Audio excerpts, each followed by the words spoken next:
আজকের এই সমাবেশে সর্বপ্রথম আমি মহান আল্লাহ পাক রব্বুল আলামিনের শুকরিয়া আদায় করছি, যেই মহান রব্বুল আলামিন বাংলাদেশের মানুষের বুকের উপর থেকে জগদ্দল পাথরের মতো চেপে বসা স্বৈরাচারী ফ্যাসিবাদী জালিম সরকারকে উৎখাত করে এদেশের মানুষকে মুক্ত বাতাসে নিঃশ্বাস গ্রহণ করার সুযোগ করে দিয়েছেন।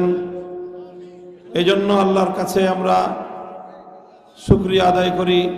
আল্লাহুম্মা লাকাল হামদু ওয়া লাকাশ শুকর।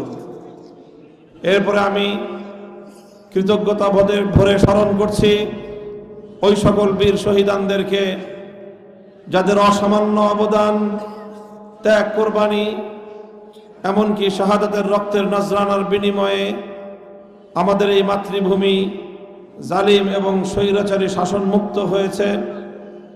2009 সালের পিলখানা ট্রাজেডিতে শাহাদাত বরণকারী 57 জন দেশপ্রেমিক সেনা কর্মকর্তা, 2013 সালের শাপলা চত্বরে ঘুমন্ত মুসল্লিদের উপর, নবী প্রেমিকদের উপর চালানো বুলেটের আঘাতে শাহাদাত প্রাপ্ত বহু শহীদান, 2014-15 সালে বিরোধী দলীয় আন্দোলন এবং আন্দোলন দমন করার জন্য একতরফা নির্বাচন করতে গিয়ে গুম, খুন এবং হত্যাকাণ্ডের শিকার বহু বিরোধী মত এবং পথের নেতাকর্মী, 2021 সালে বাংলাদেশের স্বাধীনতার সুবর্ণ জয়ন্তী উদযাপনে বিতর্কিত গুজরাটের কসাই ভারতের কুখ্যাত প্রধানমন্ত্রী নরেন্দ্র মোদীকে বাংলাদেশে আমন্ত্রণ জানাতে গিয়ে শান্তিপূর্ণ প্রতিবাদে গুলি চালিয়ে হত্যা করা প্রায় 25-26 জন হেফাজতে ইসলামের নেতাকর্মীদেরকে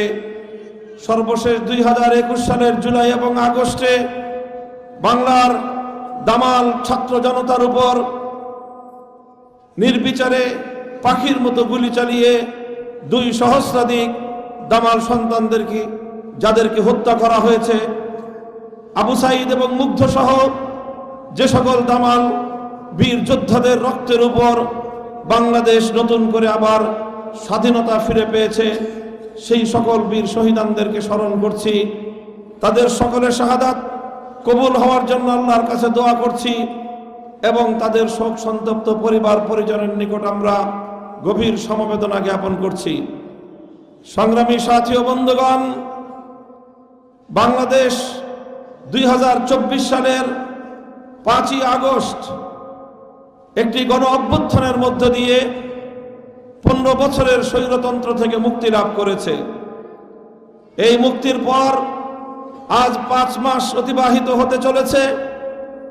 এখনো পর্যন্ত বাংলাদেশ স্বৈরতন্ত্র মুক্ত হলেও, ফ্যাসিবাদ মুক্ত হলেও পরিপূর্ণভাবে ফ্যাসিবাদের দোসর মুক্ত হতে পারে নাই।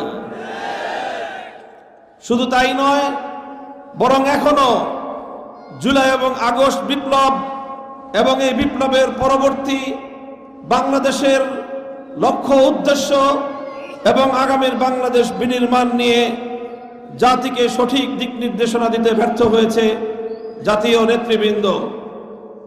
আমরা আশঙ্কা করছি যে যেমনিভাবে 1971 সালে মহান মুক্তিযুদ্ধের মাধ্যমে বাংলাদেশ স্বাধীনতা অর্জন করার কিছুদিনের মধ্যেই 72-এর বিতর্কিত গোলামীর দাসখত ভারতীয় আধিপত্যবাদের চরম পরাকাষ্ঠা প্রদর্শন করে রচিত বিতর্কিত সংবিধানের মাধ্যমে বাংলাদেশের 71-এর মুক্তিযুদ্ধের চেতনাকে ধ্বংস করা হয়েছিল, 71-এর মুক্তিযুদ্ধের চেতনাকে হাইজ্যাক করা হয়েছিল। ঠিক একই কায়দায় আজ আবার বাংলাদেশের 2024 সালের এই মহান বিপ্লবকেও হাইজ্যাক করার পায়তারা চলছে। স্পষ্ট ভাষায় আমরা বলতে চাই, 1971-এ যে মুক্তিযুদ্ধ হয়েছিল সেই মুক্তিযুদ্ধ ছিল জালিমের বিরুদ্ধে মুসলিমের লড়াই। 71-এর মুক্তিযুদ্ধ ছিল বৈষম্যের বিরুদ্ধে লড়াই। 71-এর মুক্তিযুদ্ধ ছিল মানুষের মৌলিক নিরাপত্তা এবং মৌলিক অধিকার প্রতিষ্ঠার লড়াই। 71-এর মুক্তিযুদ্ধে ইসলামের সঙ্গে কোনো বিরোধ ছিল না। 71-এর মুক্তিযুদ্ধে এদেশ থেকে ইসলাম এবং ইসলামী রাজনীতিকে নিষিদ্ধ করবার কোন দুরভিসন্দেহ এবং কোন অপবিত্র কার্যকলাপ ৭১-এর মুক্তিযুদ্ধের মধ্যে ছিল না। এমনকি ৭১-এর মুক্তিযুদ্ধ পূর্ববর্তী বাংলার রাজনীতিতে মুক্তিযুদ্ধ চলাকালীন ৯ মাস পর্যন্ত বাংলাদেশে কেউ কোনোদিন ধর্মনিরপেক্ষতার কথা বলেছে এ কথার প্রমাণ দেওয়া সম্ভব নয়। অথচ আমরা লক্ষ্য করলাম মুক্তিযুদ্ধের পর কয়েক মাসের ব্যবধানে বাংলাদেশে যে সংবিধান দেওয়া হলো, সেই সংবিধান বাংলাদেশের মানুষের হাজার বছরের ইচ্ছা এবং অভিপ্রায়ের বিরুদ্ধে বিশ্বাসঘাতকতার সংবিধান। ৭২-এর সংবিধানের মাধ্যমে এদেশের মানুষের হাজার বছরের চিন্তা এবং চেতনাকে ভুলণ্ঠিত করা হয়েছে। তাই আজ ২০২৪ সালের প্রয়োজন হয়েছে ৭১-এর মুক্তিযুদ্ধের পর ৭২-এর বিতর্কিত সংবিধান তৈরির কারণেই বাংলাদেশে হাসিনার ফ্যাসিবাদ তৈরি হয়েছে। ৭২-এর বিতর্কিত সংবিধানের কারণেই বাংলাদেশে দীর্ঘ ৫০ বছর যাবৎ ইসলাম এবং ইসলামপন্থীদেরকে দমন করবার ষড়যন্ত্র চালানো হয়েছে। তাই আজ আমরা দ্ব্যর্থহীন ভাষায় বলতে চাই, আগস্ট বিপ্লবের পরে এই বাংলার মাটিতে ৭২-এর মুজিবীয় সংবিধান চলতে পারে না, চলতে পারে না।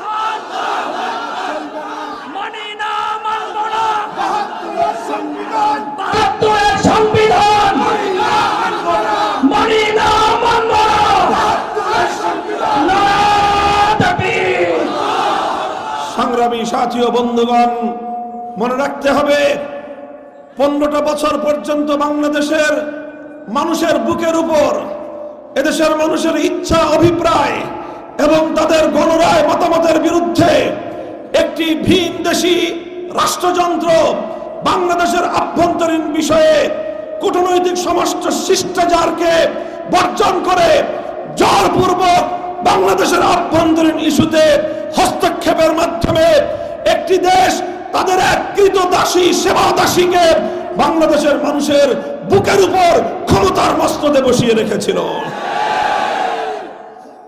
জাতীয় এবং আন্তর্জাতিক পর্যায়ে বাংলাদেশের মানুষের সকল ধরনের মৌলিক অধিকার খর্ব করবার জন্য আন্তর্জাতিক পর্যায়ে এবং বিশ্ব জনমতকে উপেক্ষা করে আন্তর্জাতিক সম্প্রদায় থেকে বাংলাদেশকে বিচ্ছিন্ন করে রাখা হয়েছিল। আর যখন ২০২৪ সালের আগস্ট মাসে, যখন জুলাই এবং আগস্টে গোটা বাংলার সকল তরুণ, আবার বৃদ্ধ তৌহিদি জনতা, সকল স্তরের ছাত্র জনতা, সকল শ্রেণী এবং পেশার মানুষ সেই ভিনদেশী দালালের, ভিনদেশী সেবাদাসী শেখ হাসিনা সরকারের বিরুদ্ধে যখন গণমানুষ ক্ষোভে ফুঁসে উঠেছে, শেষ মুহূর্ত পর্যন্ত সেই দেশটি তার এই কৃতদাসী সেবাদাসীকে বাংলাদেশের মানুষের বুকের উপর চাপিয়ে রাখার অব্যাহত প্রচেষ্টা চালিয়ে গিয়েছে। কিন্তু প্রমাণ হয়েছে, কোন একটি জাতি যখন ঐক্যবদ্ধ হয়ে যায়, আধিপত্যবাদী শক্তি জোর করে তাদেরকে দাবায় রাখতে পারে না। ৭১-ও পারে নাই। ২০২৪ সালে এদেশের মানুষ যখন ঐক্যবদ্ধ হয়েছে, ফ্যাসিবাদী ভিনদেশী শক্তি পরাভূত হয়েছে। আমাদেরকে মনে রাখতে হবে, বাংলাদেশ আজ 2 ভাগে বিভক্ত। খুব ভালো করে মনে রাখতে হবে, বাংলাদেশ আজ 2 ভাগে বিভক্ত। একটা ভাগ হলো যারা ভিনদেশী এজেন্ডা বাস্তবায়ন করবার জন্য, বিদেশি শক্তির আধিপত্য প্রতিষ্ঠার জন্য ভিনদেশী ক্রীড়নক এবং দালাল হিসেবে বাংলাদেশের অভ্যন্তরে ভূমিকা পালন করে। আরেক ভাগ হলো দেশপ্রেমিক জনতা, যারা বাংলাদেশকে স্বকীয় মর্যাদায়, আত্মমর্যাদা নিয়ে নিজের পায়ে বুকটান করে দাঁড়াবার জন্য বাংলাদেশের পক্ষে যারা ভূমিকা পালন করে। কাজেই এই 2 পক্ষের লড়াইয়ে আমাদের বাংলাদেশের দেশপ্রেমিক শক্তিকে বিজয়ী হতে হবে, দেশপ্রেমিক শক্তিকে বিজয়ী করতে হবে এবং ভিনদেশী ক্রীড়নক শক্তিকে বাংলাদেশের রাজনীতিতে পুনর্বাসিত হতে দেওয়া যাবে না। বিগত 50 বছর আগে যখন 1975 সালের 15ই আগস্টের শেখ মুজিবুর রহমান সাহেবের পরিবার সহ তার হত্যাকাণ্ড গঠিত হয়, সেই হত্যাকাণ্ডের পরে কেন হয়েছিল 75-এর 15ই আগস্ট? ইতিহাস তার জ্বলন্ত সাক্ষী। 75-এর 15ই আগস্টের জন্য শেখ মুজিবুর রহমান সাহেবের একদলীয় বাকশালী স্বৈরতান্ত্রিক রাজনীতি তার জন্য দায়ী ছিল। 71 থেকে 75 সাল পর্যন্ত বাংলাদেশে 30,000 মায়ের কোল খালি করেছিল বাকশালীরা। 71 থেকে 75 পর্যন্ত গোটা বাংলাদেশ গুম খুন হত্যাকাণ্ডের বাংলাদেশে পরিণত হয়েছিল। 74-এর দুর্ভিক্ষে মানুষ না খেয়ে মরেছিল, এমনকি মানুষ সৃষ্টির সেরা জীব হয়ে মানুষ উচ্ছিষ্ট ভোগ করে ডাস্টবিনগুলোতে মানুষ কুকুর এবং কাকের সাথে লড়াই করে নিজের জীবন রক্ষা করবার জন্য উচ্ছিষ্ট ভোগ করেছিল। এই সব কিছুর পরিণামেই ঘটেছিল 1975-এর 15ই আগস্ট। কিন্তু আমরা লক্ষ্য করেছিলাম 75-এর 15ই আগস্টের সময় তারপর এই শেখ হাসিনা আন্তর্জাতিক মিডিয়ায় ঘোষণা দিয়েছিল যে জাতি তার বাবাকে হত্যা করেছে তিনি সেই জাতির কাছ থেকে প্রতিশোধ গ্রহণ করবেন। 75-এর 15ই আগস্টের পর শেখ হাসিনার সেই ঘোষণা, এটা শুধুমাত্র তার মৌখিক কোনো কথা ছিল না। পরবর্তী শেখ হাসিনার 50 বছরের রাজনীতি পর্যবেক্ষণ করলে বোঝা যায় 50 বছর যাবৎ শেখ হাসিনা বাংলাদেশের মানুষের কাছ থেকে প্রতিশোধ গ্রহণ করবার রাজনীতি করেছে। আর এই প্রতিশোধ গ্রহণ করতে গিয়ে তিনি বাংলাদেশকে বিভক্ত করেছেন, বিভাজিত করেছেন। বিভাজনের রাজনীতি ছিল শেখ হাসিনার রাজনীতির মূল হাতিয়ার। মানুষকে ট্যাগ দিয়ে যাকে তাকে যখন তখন রাজাকার স্বাধীনতা বিরোধী আখ্যা দিয়ে বাংলাদেশকে সে তার বাবার তালুকে পরিণত করেছিল। আওয়ামী লীগকে বানিয়েছিল মুক্তিযোদ্ধা তৈরি করবার একটা অটোমেটিক মেশিন, যেই মেশিনের এক মাথা দিয়ে ঢুকে আরেক মাথা দিয়ে ঢুকলেও বের হলেও 71-এর যে কোনো রাজাকার আপনা আপনি ভাবে মুক্তিযুদ্ধে পরিণত হতো। চ্যালেঞ্জ করে বলতে পারি, তার আমলে যত মানুষকে মুক্তিযুদ্ধের সনদ দেওয়া হয়েছে যদি যাচাই করা হয় এর অর্ধেক রাজাকার বের হবে। এভাবেই জাতিকে বিভক্ত করে বাংলাদেশকে বিভাজিত করে বাংলাদেশের অগ্রযাত্রাকে রুখে দেওয়াই ছিল তার রাজনীতির মূল হাতিয়ার। আমরা দেখেছি তার আরেকটা হাতিয়ার ছিল বাংলাদেশকে একটি ভারতের, সুস্পষ্টভাবে নাম নিয়ে বলতে চাই, বাংলাদেশকে ভারতের করদ রাজ্যে পরিণত করা, এটাই ছিল তার রাজনীতির মূল লক্ষ্য। 2024 সালের জুলাই আগস্টের বিপ্লব তার সকল ষড়যন্ত্রকে নস্যাৎ করে দিয়েছে। জুলাই আগস্টে 4 কোটি ছাত্র জনতা যখন তাদের অধিকার আদায়ের জন্য তারা মাঠে নেমেছিল, তারা চেয়েছিল ন্যায্য অধিকার। ন্যায্য অধিকার চাইতে যাওয়ার পর যখনই সরকার, তৎকালীন সরকারের তাদের মনোপুত হয়নি আন্দোলন, দাবি মনোপুত হয়নি, সঙ্গে সঙ্গে শেখ হাসিনা তার স্বাভাবিক অভ্যাস অনুযায়ী এদেশের 4 কোটি ছাত্র জনতাকে রাজাকারের বাচ্চা বলে গালি দিয়েছিল। এদেশের ছাত্র জনতা এবার শেখ হাসিনার সেই ট্যাগ দেওয়ার, মানুষকে খারাপ অভিধায় বিভূষিত করবার ষড়যন্ত্রকে রুখে দাঁড়িয়ে বাংলাদেশের প্রতিটি শিক্ষাঙ্গন থেকে, প্রতিটি বিশ্ববিদ্যালয়ের ক্যাম্পাস থেকে 4 কোটি ছাত্র জনতা একসঙ্গে গৌরবদীপ্ত স্লোগানে গোটা বাংলাদেশ প্রকম্পিত করে তুলেছিল, তুমি কে আমি কে, তুমি কে আমি কে।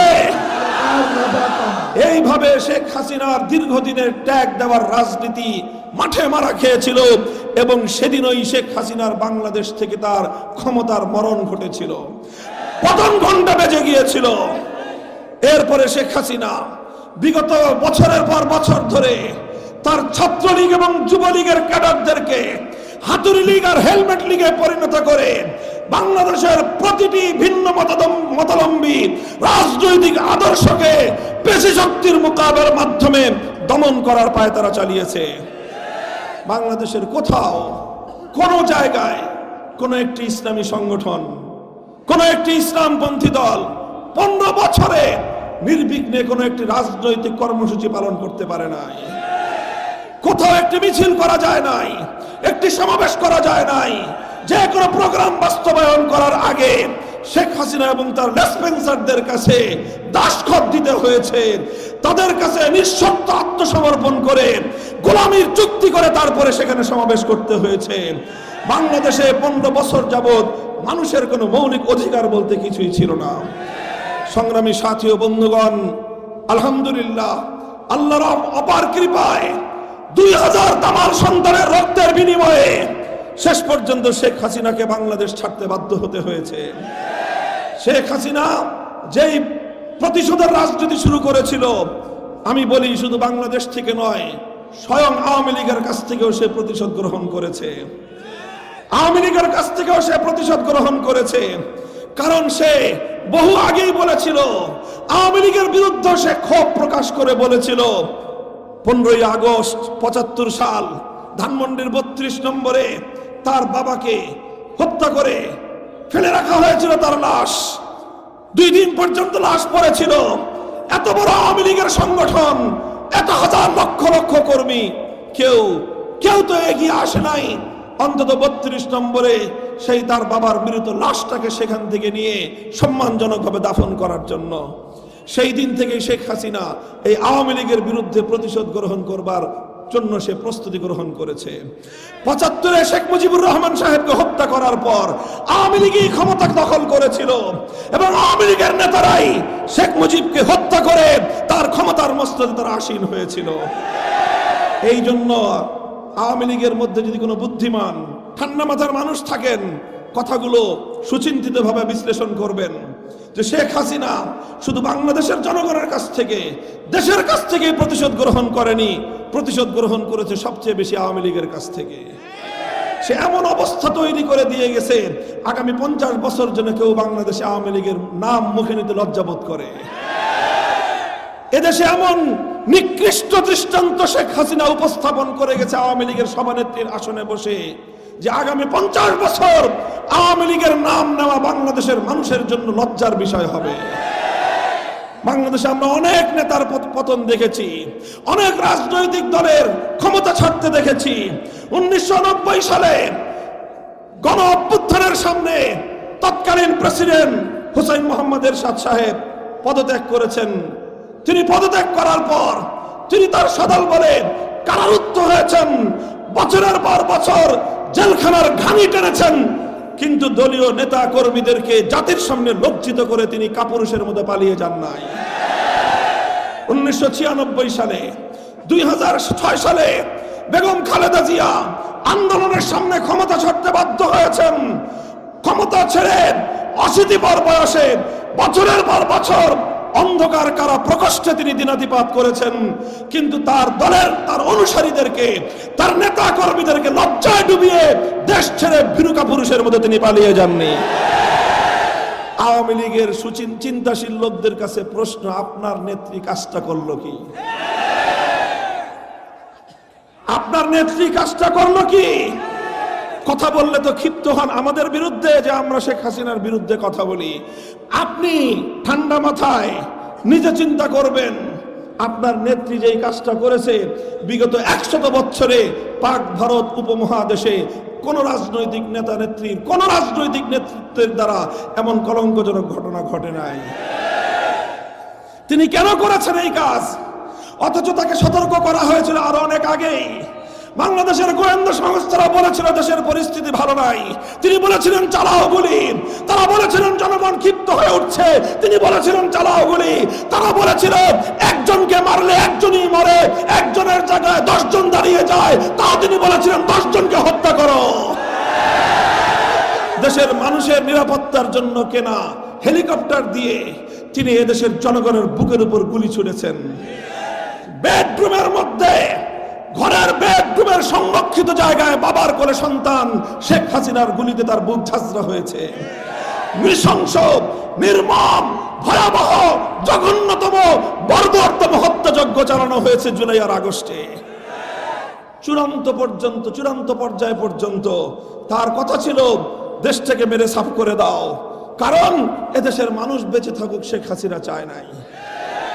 এরপরে যখন দেখলো যে আর মানুষকে মারছে না, দেশপ্রেমিক সেনাবাহিনী শেখ হাসিনার কমান্ড ফলো করছে না, পরিষ্কার জানিয়ে দিয়েছে তোমার ক্ষমতার মসনদের পাহারাদারি করবার জন্য আমরা আমার দেশের আর একটি নাগরিকের বুকেও গুলি ছুটতে পারবো না।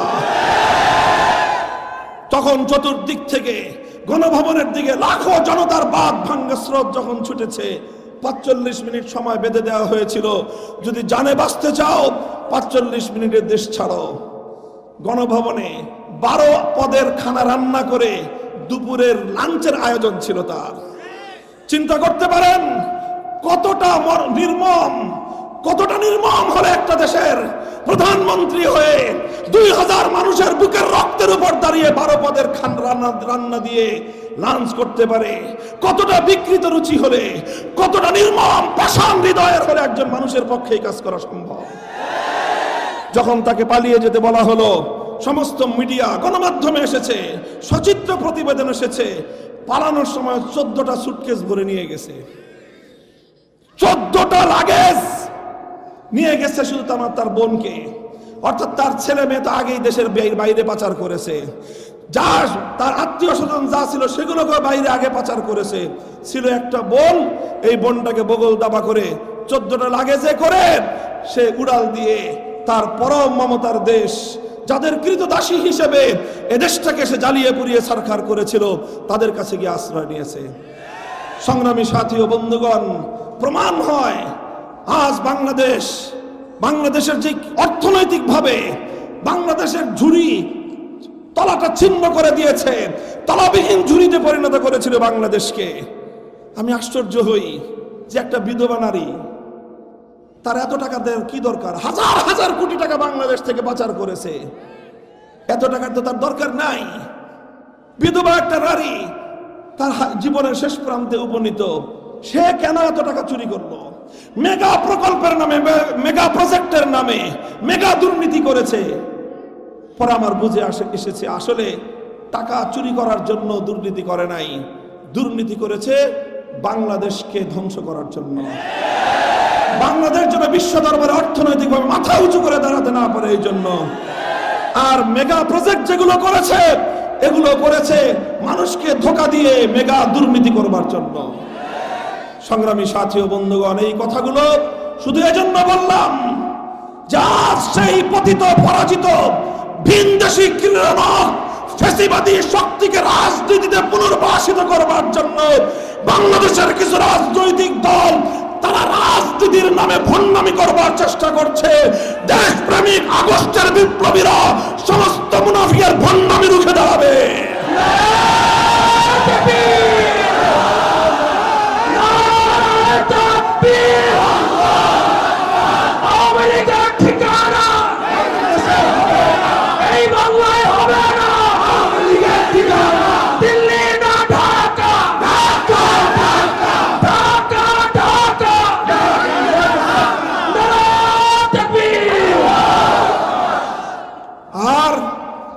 অত্যন্ত পরিতাপের বিষয়, অব্যাহতভাবে বিগত 15টা বছর পার্শ্ববর্তী বন্ধু রাষ্ট্রের দাবিদার ভারত বাংলাদেশের 20 কোটি জনতাকে উপেক্ষা করে, বাংলাদেশের জনগণের সঙ্গে সম্পর্ক না করে শুধুমাত্র তার সেবাদাসী আর কৃতদাসীর ক্ষমতাকে পাকাপোক্ত করার জন্য এদেশের মানুষের উপর অব্যাহতভাবে এদেশের মানুষকে বঞ্চিত করে গিয়েছে।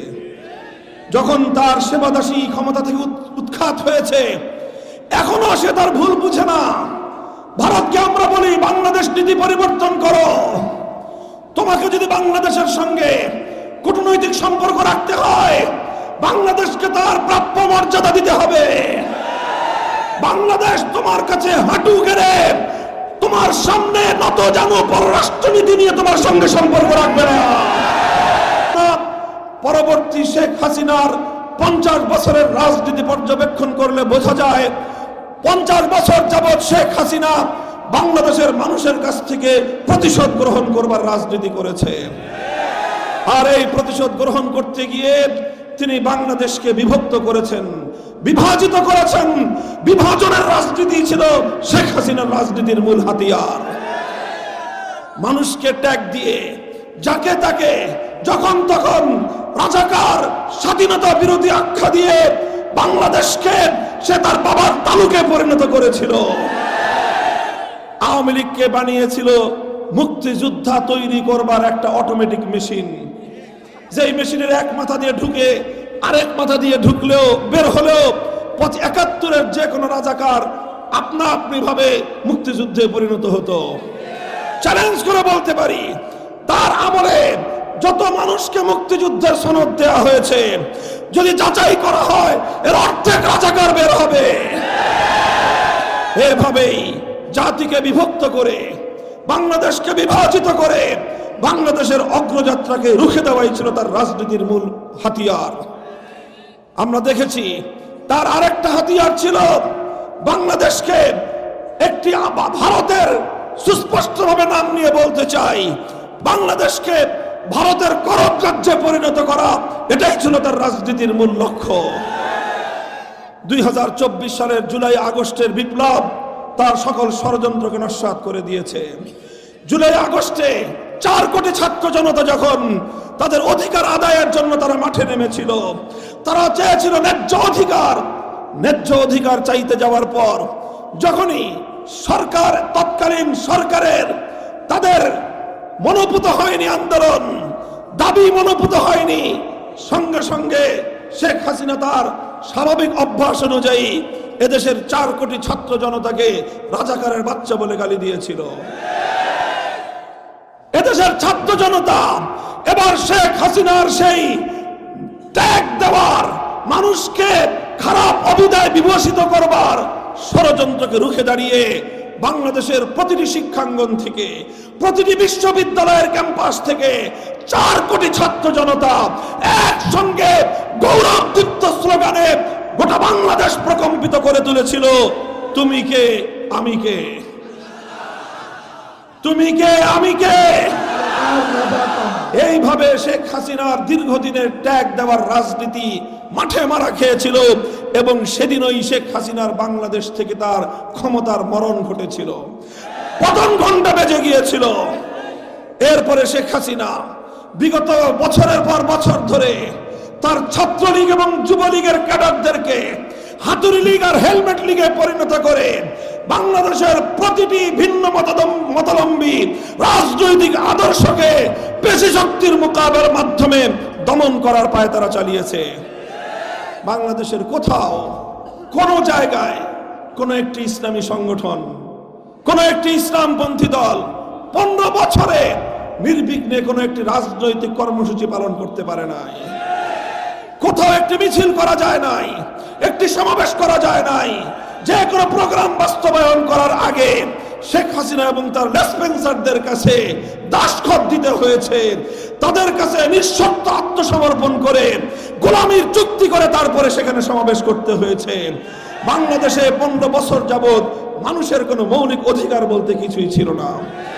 সংগ্রামী সাথী ও বন্ধুগণ, আলহামদুলিল্লাহ, আল্লাহর অপার কৃপায় 2000 তামার সন্তানের রক্তের বিনিময়ে শেষ পর্যন্ত শেখ হাসিনাকে বাংলাদেশ ছাড়তে বাধ্য হতে হয়েছে।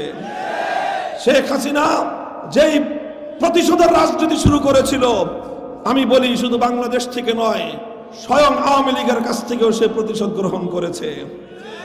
আওয়ামী লীগের কাছ থেকেও সে প্রতিশোধ গ্রহণ করেছে, কারণ সে বহু আগেই বলেছিল, আওয়ামী লীগের বিরুদ্ধে সে ক্ষোভ প্রকাশ করে বলেছিল 15ই আগস্ট 75 সাল ধানমন্ডির 32 নম্বরে তার বাবাকে হত্যা করে ফেলে রাখা হয়েছিল তার লাশ। 2 দিন পর্যন্ত লাশ পড়েছিল। এত বড় আওয়ামী লীগের সংগঠন, এত হাজার লক্ষ লক্ষ কর্মী, কেউ তো এগিয়ে আসে নাই অন্তত 32 নম্বরে সেই তার বাবার মৃত লাশটাকে সেখান থেকে নিয়ে সম্মানজনকভাবে দাফন করার জন্য। সেই দিন থেকে শেখ হাসিনা এই আওয়ামী লীগের বিরুদ্ধে প্রতিশোধ গ্রহণ করবার জন্য সে প্রস্তুতি গ্রহণ করেছে। 75-এ শেখ মুজিবুর রহমান সাহেবকে হত্যা করার পর আওয়ামী লীগই ক্ষমতা দখল করেছিল এবং আওয়ামী লীগের নেতারাই শেখ মুজিবকে হত্যা করে তার ক্ষমতার মস্তদে তারা আসীন হয়েছিল। এই জন্য আওয়ামী লীগের মধ্যে যদি কোনো বুদ্ধিমান ঠান্ডা মাথার মানুষ থাকেন, কথাগুলো সুচিন্তিতভাবে বিশ্লেষণ করবেন। যে শেখ হাসিনা শুধু বাংলাদেশের জনগণের কাছ থেকে, দেশের কাছ থেকে প্রতিশোধ গ্রহণ করেনি, প্রতিশোধ গ্রহণ করেছে সবচেয়ে বেশি আওয়ামী লীগের কাছ থেকে। সে এমন অবস্থা তৈরি করে দিয়ে গেছে, আগামী 50 বছর জন্য কেউ বাংলাদেশে আওয়ামী লীগের নাম মুখে নিতে লজ্জাবোধ করে। এদেশে এমন নিকৃষ্ট দৃষ্টান্ত শেখ হাসিনা উপস্থাপন করে গেছে আওয়ামী লীগের সভানেত্রীর আসনে বসে, যে আগামী 50 বছর আওয়ামী লীগের নাম নেওয়া বাংলাদেশের মানুষের জন্য লজ্জার বিষয় হবে। বাংলাদেশে আমরা অনেক নেতার পতন দেখেছি, অনেক রাজনৈতিক দলের ক্ষমতা ছাড়তে দেখেছি। 1990 সালে গণ অভ্যুত্থানের সামনে তৎকালীন প্রেসিডেন্ট হুসাইন মোহাম্মদ এরশাদ সাহেব পদত্যাগ করেছেন। তিনি পদত্যাগ করার পর তিনি তার সদল বলে কারারুদ্ধ হয়েছেন, বছরের পর বছর জেলখানার ঘানি টেনেছেন, কিন্তু দলীয় নেতা কর্মীদেরকে জাতির সামনে লজ্জিত করে তিনি কাপুরুষের মতো পালিয়ে যান নাই। 1996 সালে, 2006 সালে বেগম খালেদা জিয়া আন্দোলনের সামনে ক্ষমতা ছাড়তে বাধ্য হয়েছেন। ক্ষমতা ছেড়ে 80 পর বয়সে বছরের পর বছর অন্ধকার কারা প্রকোষ্ঠে তিনি দিনাতিপাত করেছেন, কিন্তু তার দলের, তার অনুসারীদেরকে, তার নেতা কর্মীদেরকে লজ্জায় ডুবিয়ে দেশ ছেড়ে ভীরু কাপুরুষের মধ্যে তিনি পালিয়ে যাননি। আওয়ামী লীগের চিন্তাশীল লোকদের কাছে প্রশ্ন, আপনার নেত্রী কাজটা করলো কি? আপনার নেত্রী কাজটা করলো কি? কথা বললে তো ক্ষিপ্ত হন আমাদের বিরুদ্ধে, যে আমরা শেখ হাসিনার বিরুদ্ধে কথা বলি। আপনি ঠান্ডা মাথায় নিজে চিন্তা করবেন, আপনার নেত্রী যেই কাজটা করেছে, বিগত 100 বছরে পাক ভারত উপমহাদেশে কোন রাজনৈতিক নেতা নেত্রীর, কোন রাজনৈতিক নেতৃত্বের দ্বারা এমন কলঙ্কজনক ঘটনা ঘটে নাই। তিনি কেন করেছেন এই কাজ? অথচ তাকে সতর্ক করা হয়েছিল আরো অনেক আগেই। বাংলাদেশের গোয়েন্দা সংস্থারা বলেছিল দেশের পরিস্থিতি ভালো নাই, তিনি বলেছিলেন চালাও গুলি। তারা বলেছিলেন জনগণ ক্ষিপ্ত হয়ে উঠছে, তিনি বলেছিলেন চালাও গুলি। তারা বলেছিল একজনকে মারলে একজনই মরে, একজনের জায়গায় 10 জন দাঁড়িয়ে যায়, তাও তিনি বলেছিলেন 10 জনকে হত্যা করো। দেশের মানুষের নিরাপত্তার জন্য কেনা হেলিকপ্টার দিয়ে তিনি এদেশের জনগণের বুকের উপর গুলি ছুড়েছেন। বেডরুমের মধ্যে, ঘরের বেডরুমের সংরক্ষিত জায়গায় বাবার কোলে সন্তান শেখ হাসিনার গুলিতে তার বুক ঝাঁঝরা হয়েছে। নৃশংস, নির্মম, ভয়াবহ, জঘন্যতম, বর্বরতম হত্যাযজ্ঞ চালানো হয়েছে জুলাই আর আগস্টে। চূড়ান্ত পর্যায় পর্যন্ত তার কথা ছিল দেশটাকে মেরে সাফ করে দাও, কারণ এদেশের মানুষ বেঁচে থাকুক শেখ হাসিনা চায় নাই।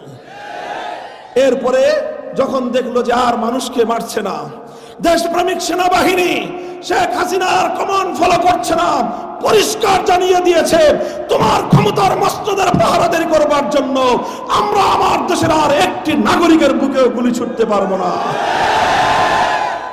তখন চতুর্দিক থেকে গণভবনের দিকে লাখো জনতার বাঁধ ভাঙ্গা স্রোত যখন ছুটেছে, 45 মিনিট সময় বেঁধে দেওয়া হয়েছিল, যদি জানে বাঁচতে চাও 45 মিনিটের দেশ ছাড়ো। গণভবনে 12 পদের খানা রান্না করে দুপুরের লাঞ্চের আয়োজন ছিল তার। চিন্তা করতে পারেন কতটা নির্মম হলে একটা দেশের প্রধানমন্ত্রী হয়ে 2000 মানুষের বুকের রক্তের উপর দাঁড়িয়ে 12 পদের রান্না দিয়ে লাঞ্চ করতে পারে।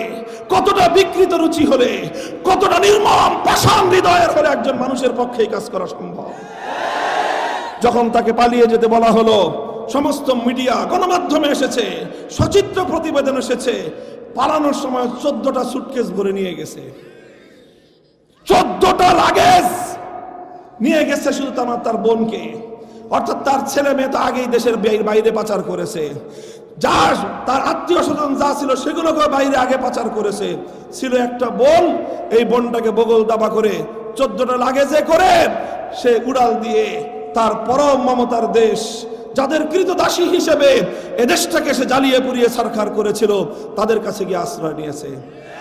সংগ্রামী সাথী ও বন্ধুগণ, প্রমাণ হয় আজ বাংলাদেশের যে অর্থনৈতিক ভাবে বাংলাদেশের ঝুড়ি তলাটা ছিন্ন করে দিয়েছে, তলাবিহীন ঝুড়িতে পরিণত করেছিল বাংলাদেশকে। আমি আশ্চর্য হই যে একটা বিধবা নারী তার এত টাকা দেওয়ার কি দরকার? হাজার হাজার কোটি টাকা বাংলাদেশ থেকে পাচার করেছে, এত টাকার তো তার দরকার নাই।